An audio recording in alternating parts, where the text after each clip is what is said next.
Hi friends, ఈరోజైతే మనం అప్పాలు చేసుకుంటున్నాం.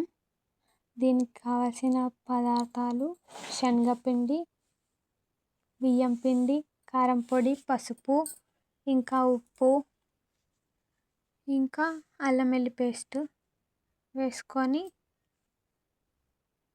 మంచిగా మిక్స్ చేసుకోవాలి.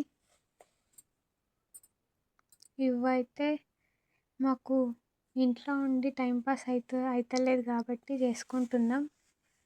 ఇప్పుడు ఇందులో వాటర్ వేసి మంచిగా మిక్స్ చేసుకోవాలి. అన్నీ కలిసేటట్టు మిక్స్ చేసుకోవాలి.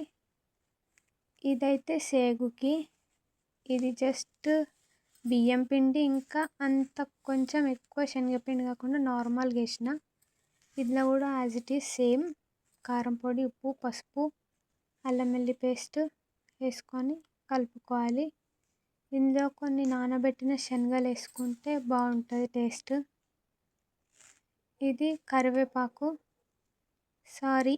కొత్తిమీర, ఇవన్నిటిని కూడా వాటర్ వేసుకొని మంచిగా మిక్స్ చేసుకోవాలి. చూస్తున్నారు కదా, పిండి అవుతుంది. ఇప్పుడు వేసేసుకున్న నేను సేగుని ఆయిల్లో డీప్ ఫ్రై చేసుకోవాలి మంచిగా బ్రౌనిష్ కలర్ వచ్చేటట్టు. ఇవి అప్పాలు మంచిగా ఒత్తుకోవాలి. ఇవి పూరి ప్రెషర్లో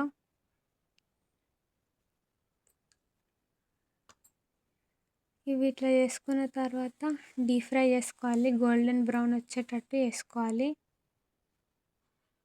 చూస్తున్నారు కదా నేను ఎట్లా వేస్తున్నానో. As it is